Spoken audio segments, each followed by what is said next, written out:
नमस्कार. श्री स्वामी समर्थ. जय जय स्वामी समर्थ. नमस्कार स्वामी भक्तांनो. शनिवारी वेळ काढून एक बाळा, तुझ्या भयंकर चिंतेचा आज शेवट होईल. स्वामी समर्थांची अद्भुत लीला. आर्थिक अडचणी आणि मनात भीती असेल तर हा व्हिडिओ शेवटपर्यंत नक्की ऐक, कारण आज मी तुला एक अशी कथा सांगणार आहे. ती एक कथा नसून हा एक अनुभव आहे. तो अनुभव म्हणजे श्रद्धेचा, विश्वासाचा आणि स्वामी समर्थांच्या अमर कृपेचा आहे. श्री स्वामी समर्थ. महाराष्ट्रातील एका गावात गणेश नावाचा तरुण राहत होता. घरची परिस्थिती खूप वाईट होती. नोकरी नव्हती, कर्ज वाढत होते, आई आजारी होती, मित्र दूर गेले होते. प्रत्येक दिवस नव्या समस्येसोबत उगवत होता. एक दिवस तो इतका निराश झाला की देवघरासमोर बसून रडू लागला. स्वामी, माझं काय चुकलं, असं म्हणत तो दिवस काढू लागला. एका रात्री त्याला एक विचित्र स्वप्न पडलं. ते स्वप्न म्हणजे अंधारलेला रस्ता होता. दूर एक तेजस्वी प्रकाश होता आणि त्या प्रकाशातून स्वामी समर्थ प्रकट झालेले त्याने पाहिले. स्वामी म्हणाले, बाळा, गुरुवारी वेळ काढून माझं नामस्मरण कर. तुझ्या चिंतेचा शेवट जवळ आला आहे. गणेश जागा झाला. संपूर्ण शरीर घामाने भिजलेलं होतं. त्यावेळेपासून गणेशची जणू काय परीक्षाच चालू झाली होती. गुरुवार आला. त्याने ठरवलं, आज पूर्ण दिवस स्वामींचं नाम मी घेणार, त्यांच्या नावाचा जप करणार. पण सकाळपासून संकट सुरू झाली. संकट म्हणजे कोणती? घरात भांडणे चालू झाली, पैशांची मागणी चालू झाली, फोनवर वाईट बातमी आली. त्याचं मन डळमळू लागलं. हे स्वामींचे संकेत आहेत की परीक्षा, हे त्याला लक्षात येत नव्हते. मग संध्याकाळी मंदिरात जात असताना त्याला एक वृद्ध मनुष्य भेटला. त्याच्या अंगावर फाटके कपडे होते, पण डोळ्यामध्ये खूप सारे तेज होते. वृद्ध व्यक्ती त्याला म्हणाला, बाळा, जेव्हा सर्वजण साथ सोडतात तेव्हा स्वामी जवळ असतात. गणेशने मागे वळून पाहिलं. वृद्ध गायब झाला होता. संपूर्ण रस्ता रिकामा झाला होता. त्या रहस्यमय वृद्धाला भेटल्यानंतर गणेश घरी परतला.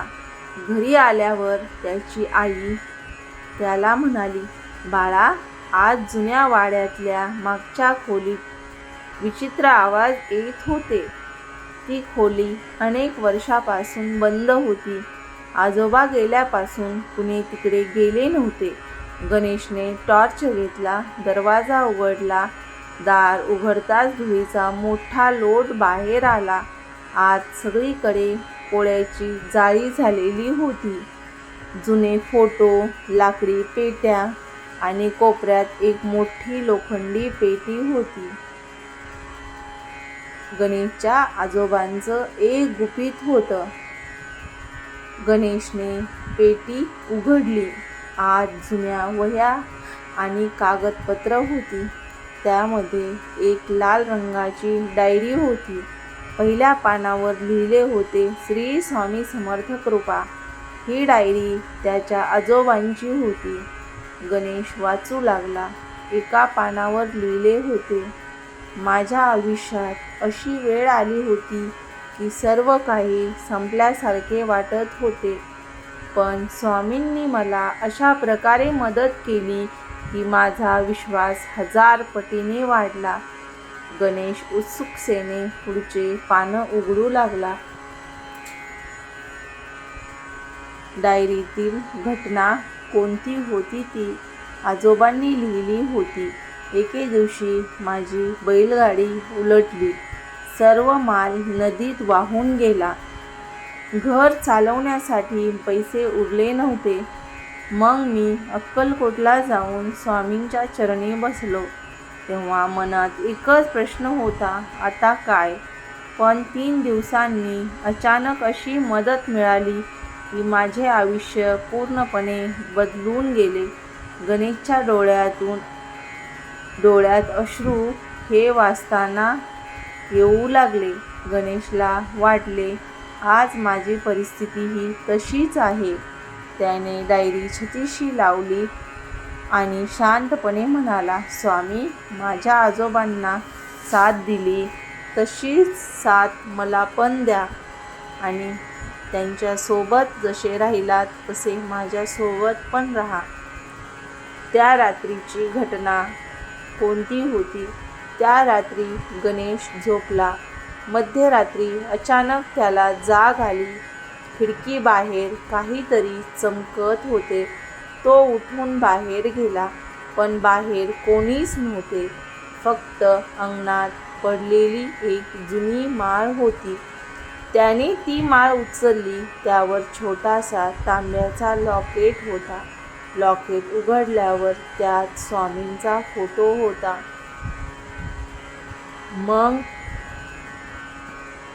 त्याने त्या फोटोत पाहिलं की आपल्या गावात एक जुने मंदिर आहे. गावातले जुने मंदिर. दुसऱ्या दिवशी गावातील एक वृद्ध माणूस त्याला भेटला. त्याने लॉकेटकडे पाहिले आणि आश्चर्याने म्हणाले, हे लॉकेट काही साधे नाही. हे आमच्या गावातील जुन्या स्वामी मंदिराशी संबंधित आहे. कित्येक वर्षापासून अशा लॉकेटची भक्तांना प्रसाद वाटप केली जात होती. त्या जुन्या मंदिरातले रहस्य तो व्यक्ती गणेशला सांगतो. गणेश मंदिरात गेला. मंदिरात फारसे लोक नव्हते. एका कोपऱ्यात बसून तो नामस्मरण करू लागला. अचानक त्याच्या शेजारी एक लहान मुलगा येऊन बसला. मुलगा म्हणाला, काका, तुम्ही एवढे दुःखी का? गणेश त्या मुलाकडे पाहून हसला आणि त्याला म्हणाला, काही नाही बाळा, मी ठीक आहे.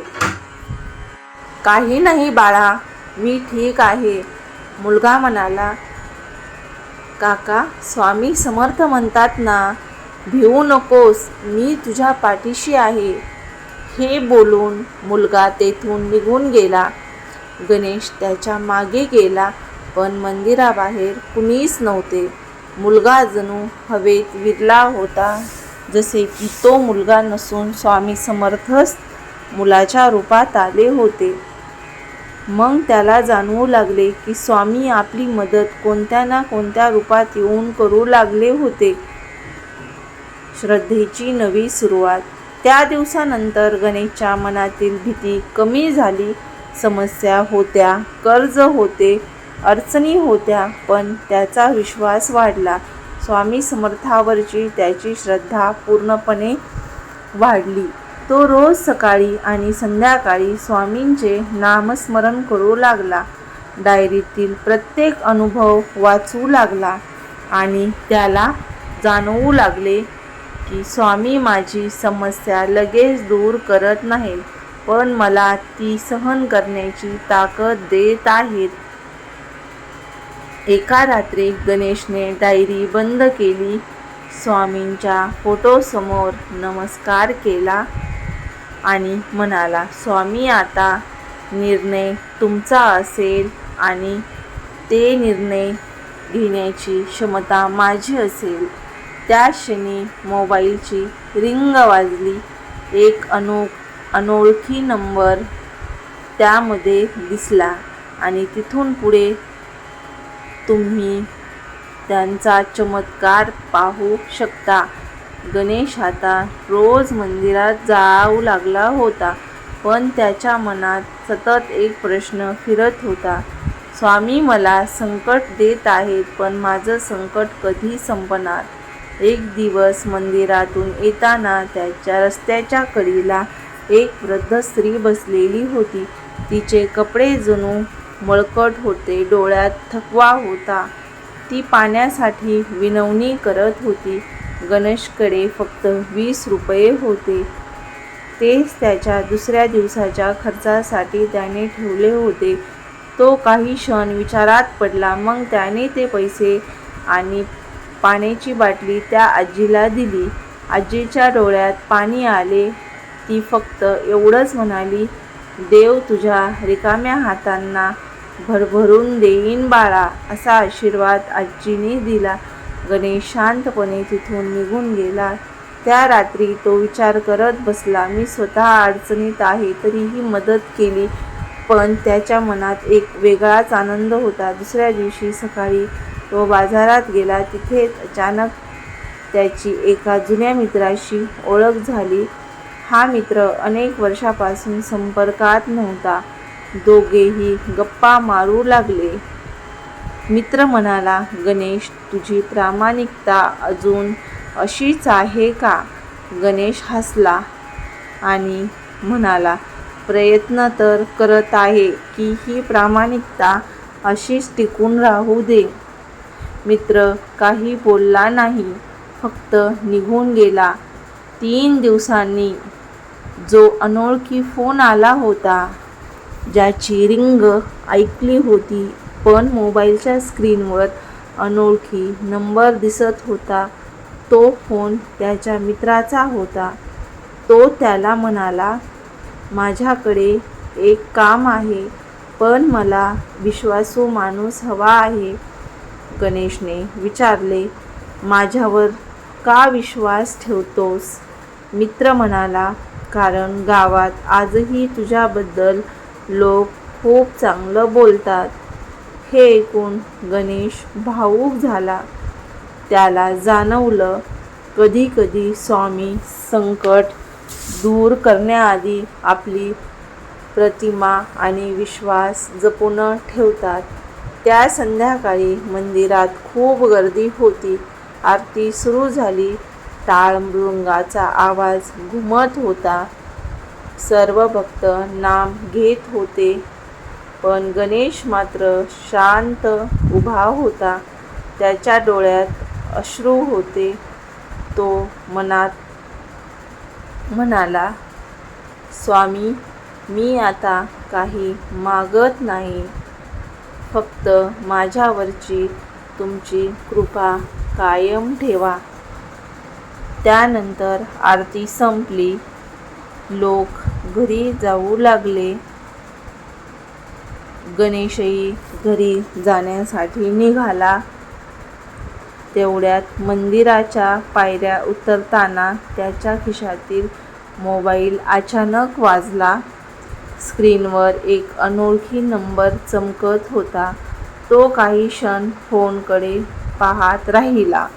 मनात विचित्र धडधड सुरू झाली की हा अनोळखी नंबर कोणाचा असेल. त्याने थरथरत्या हाताने कॉल उचलला आणि कॉल उचलल्यानंतर त्याला त्या आवाजातून काय कळाले. दुसऱ्या दिवशी सकाळी अचानक फोन आला. महिन्यांपूर्वी दिलेल्या नोकरीच्या अर्जावरून कॉल आला होता. त्याला नोकरी मिळाली होती. आईच्या तब्येतीत सुधारणा झाली होती. जुने अडकलेले पैसेही परत मिळाले होते. सगळं काही सुरळीत चालू झालं होतं. ते फक्त स्वामी समर्थच त्याला देत होते. हे पाहून गणेशच्या डोळ्यात अश्रू आले. त्याला त्या वृद्धाची आठवण झाली आणि अचानक त्याच्या लक्षात आलं, तो वृद्ध सामान्य माणूस नव्हता. तो स्वामींचाच आशीर्वाद होता. फक्त ते समजून घेण्याची ताकद त्याच्यामध्ये नव्हती. पण आता त्याच्या लक्षात आलं होतं की स्वामी माझी परीक्षा घेत होते आणि त्या प्रत्येक परीक्षेत मला बळकट आणि आत्मविश्वासाने भरत होते. स्वामी भक्तांनो, स्वामी समर्थ आपल्या भक्तांची परीक्षा घेतात. पण त्यांना कधीच एकटे सोडत नाहीत. जर तुमचा स्वामींवर विश्वास असेल आणि अशीच तुमच्या कुटुंबात तुमच्यावर समस्या आली असेल आणि स्वामींनी ती पूर्णपणे नष्ट केली असेल तर कमेंटमध्ये श्री स्वामी समर्थ अशी कमेंट करा. हा व्हिडिओ जास्तीत जास्त भक्तांपर्यंत पोहोचवा. कदाचित कोणाच्या आयुष्यात आशेचा किरण निर्माण होईल. श्री स्वामी समर्थ. जय जय स्वामी समर्थ.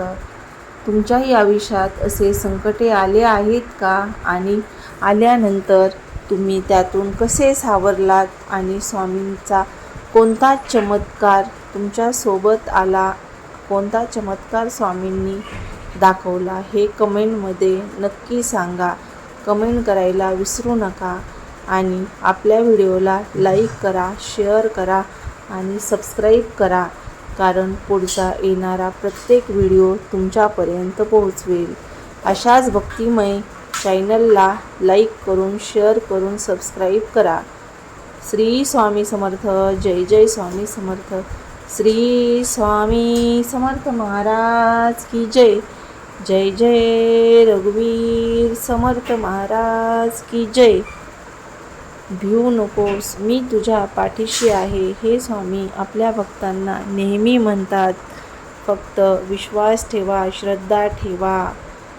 हे जर तुमच्यामध्ये असेल तर स्वामी समर्थ तुमची साथ कधीच सोडत नाहीत. धन्यवाद.